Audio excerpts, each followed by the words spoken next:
कि जिस समय विज्ञापन निकला उस समय ये नियम नहीं था, अब ये नियम बन गया कि लाइफ टाइम वैलिडिटी रहेगी। तो अब कोर्ट ने कहा है कि नहीं, इन लोगों को भी अलाउ कर दीजिए। अब आप केवल हम लोगों के विभाग की परेशानी समझिए। संयोग से सब लोग जागरूक हैं कि हम लोगों ने उस श्रेणी के लिए भी सब मेरिट लिस्ट वगैरह बुला के 17-18 से, मतलब 2 दिन बाद से हम काउंसलिंग करने वाले थे। मतलब काउंसलिंग का मतलब उसी दिन उनका नियोजन नियुक्ति पक्की होने वाली थी। अब इस बीच में परसों ये जजमेंट आ गया कि नहीं, आप इसको रोक के उसको अलाउ करिए। तो इस सब कारण से अब हम लोग को मजबूरी फिर उसको रोकना पड़ेगा। हाईकोर्ट में वैसे हम लोग अपना प्रेयर दाखिल कर रहे हैं कि भाई हमारी प्रक्रिया तो एकदम मैच्योरिटी के लेवल पे है। हम लोग अब काउंसलिंग करके नियुक्ति करने वाले थे। इस पीरियड में उसको रोक के और फिर से किसी दूसरे श्रेणी के लोगों को उसमें पात्रता देने के लिए तो हमको फिर से विज्ञापन निकालना पड़ेगा, तो पूरी प्रक्रिया फिर से प्रारंभ करनी पड़ेगी। तो ये सब स्थितियां आती हैं जो विभाग के लिए बड़ी मुश्किलात और दुश्वारियां पैदा करती हैं। लेकिन हम लोग न्यायालय से भी अपील कर रहे हैं और हम लोग तो चाहते हैं भाई कि जितने अधिक लोग पात्र होंगे, जितने अधिक लोगों की पात्रता बनेगी विभाग के लिए तो उतनी अच्छी बात है।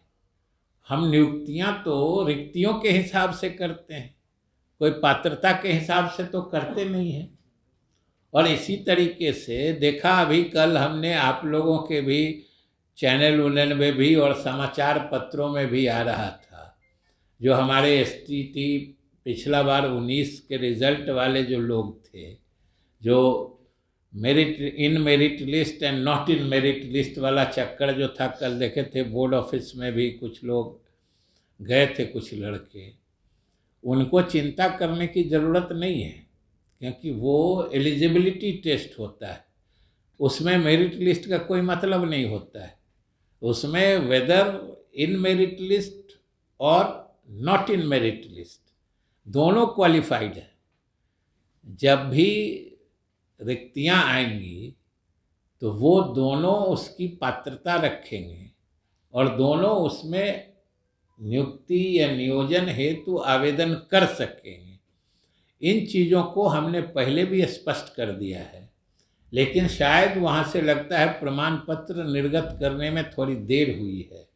लेकिन हमारे छात्रों को या अभ्यर्थियों को उसके लिए परेशान होने की ज़रूरत नहीं है। सरकार ने उनके हिसाब से, उनके हित में सही फैसला ले लिया है और पात्रता दोनों की बनी रहेगी। और वो तिथियां भी हम ये सब, इन सब चीज़ों से जब माननीय उच्च न्यायालय से इजाज़त ले लेंगे, वो तिथियां भी हम जल्द घोषित करेंगे। तो हमको तो इतने कहना था। बहुत बहुत धन्यवाद।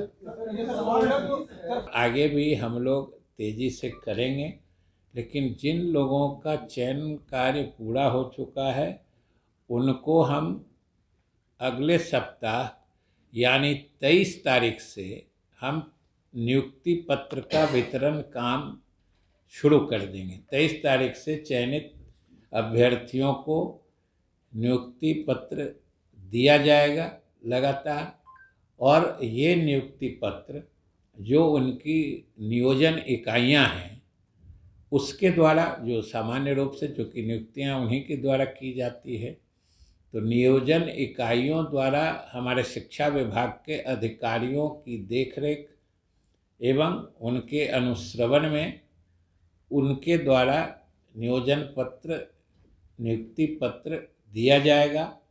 और नियुक्ति पत्र प्राप्ति के साथ ही वो योगदान भी कर सकते हैं। इसलिए उस दिन से उनके सर्विस की, उनकी सेवा की मान्यता या उनका सेवा काल प्रारंभ हो जाएगा।